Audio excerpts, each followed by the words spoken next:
Et si un joueur devenait ambassadeur du PSG pour faire venir les joueurs? C'est quand même pas mal. Salut à tous, footeuses et footeux la famille, c'est Thomas. Idrissa Gana Gueye a parlé de Sadio Mané au PSG. On va savoir ça, cette déclaration, franchement, qui fait plaisir à voir. On va voir aussi à la fin, j'ai fait un peu de foot fiction par rapport au prix de Mané, par rapport à un 11, en admettant que Sadio Mané vienne au PSG. Donc on va voir ça ensemble, mais restez attentifs jusqu'à la fin de la vidéo. Et une petite question intéressante, mais d'abord bombardez-moi cette barre des likes sous la vidéo les amis. Objectif 1000 likes, vous pouvez le faire, vous le faites en ce moment. Ça aide la chaîne à progresser, franchement c'est juste ouf. Je dis beaucoup franchement parce que je suis sincère. Et le bouton rouge et la cloche pour ne rater aucune vidéo. Bientôt 120 000 abonnés, c'est juste dinguissime les amis.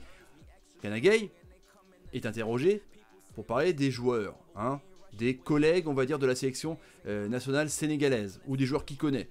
Il avait parlé sur Kalidou Koulibaly parce que Leonardo est intéressé pour remplacer Thiago Silva, avec un transfert quand même colossal. J'avais fait une vidéo là-haut, n'hésitez pas à aller la revoir. C'est vrai que c'est intéressant et important pour des joueurs, et même pour des directeurs sportifs, ou des gens du vestiaire, des coachs qui interrogent des joueurs par rapport au ressenti, tu vois. T'aimes bien ce joueur, comment tu penses qu'il pourrait s'intégrer dans l'équipe, des joueurs qui se connaissent déjà dans une sélection, c'est important aussi. Tu vois, il y a plein de choses et plein de paramètres qu'on ne connaît pas. Et justement, il a parlé de Mané au PSG. C'est vrai que Sadio Mané est demandé partout, il est demandé par le Real Madrid.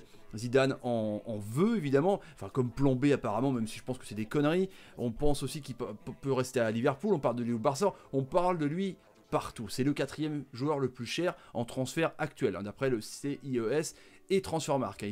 On va voir son prix justement les amis. Je vous ai fait un 11 justement à la fin, ça va être intéressant de savoir ça. Donc, il avait parlé de Koulibaly en disant « Ah, j'en ai pas parlé avec lui, mais bon, c'est vrai que j'aimerais bien le voir du côté de Paname. Je l'appelle le général, hein, le patron évidemment. » Et c'est vrai que Koulibaly à Paris, ce serait vraiment un gros transfert. Et concernant le dossier Sadio Mané, il ne s'enflamme pas et reste très prudent sur sa réponse. Alors c'est marrant parce que quand tu décortiques ça, tu dis quand même que ça a dû un minimum en parler parce que sinon il aurait botté en touche, il aurait fait le politicard. Mais c'est pas le joueur de certains joueurs. On en parle tous les ans.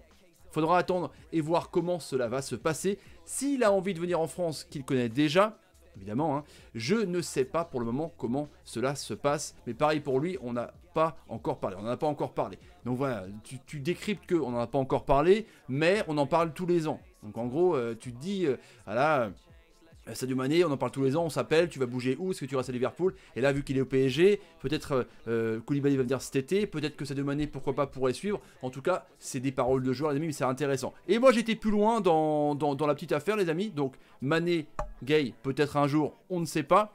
Neymar, à Barcelone, ça pareil, on ne sait pas. On avait fait une vidéo justement pour dire que Mbappé, lui, serait bloqué contre vents et marées, et Neymar, peut-être s'il bougeait, ce serait un paiement différé au Barça, ce serait un petit peu compliqué de Bomberito. Mais mine de rien, moi j'ai fait un 11 sans Neymar, avec Mané à la place. Donc là, Bernat, Koulibaly, Marquinhos, Meunier, c'est de la science-fiction évidemment, c'est du foot-fiction. Navas, Verratti, Paredes, Gueye. J'ai mis un 4-3-3, ce sont Tourelle va dégager, donc Paredes en sentinelle, Gana Gueye donc à droite et Verratti à gauche. Et devant, Icardi.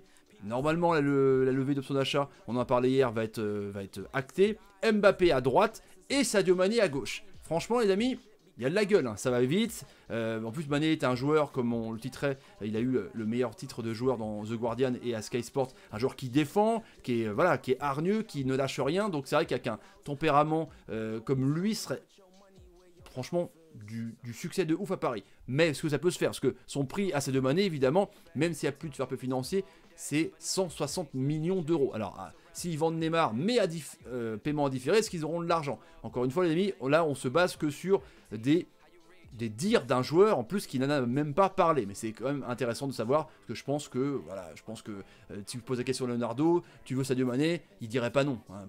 Qui refuserait Sadio Mané, les amis? Donc, Mané au PSG, les amis, je vous demande, est-ce que vous en pensez, hein? Qu'est-ce que vous en pensez? Est-ce que oui ou non? Est-ce que non? Est-ce que plutôt un autre joueur? Est-ce que c'est une bonne affaire? Est-ce que... Voilà, j'attends vos commentaires. Avec impatience, amis, bombardez la barre des likes sous la vidéo, le partage sur les réseaux sociaux, Facebook, Twitter, Instagram et Snapchat. On dit plus tard pour une prochaine vidéo, les amis. Salut, salut, salut et salut. Moi, je pense honnêtement, ça aurait de la gueule. Mais bon, ce n'est que des rumeurs. Même pas.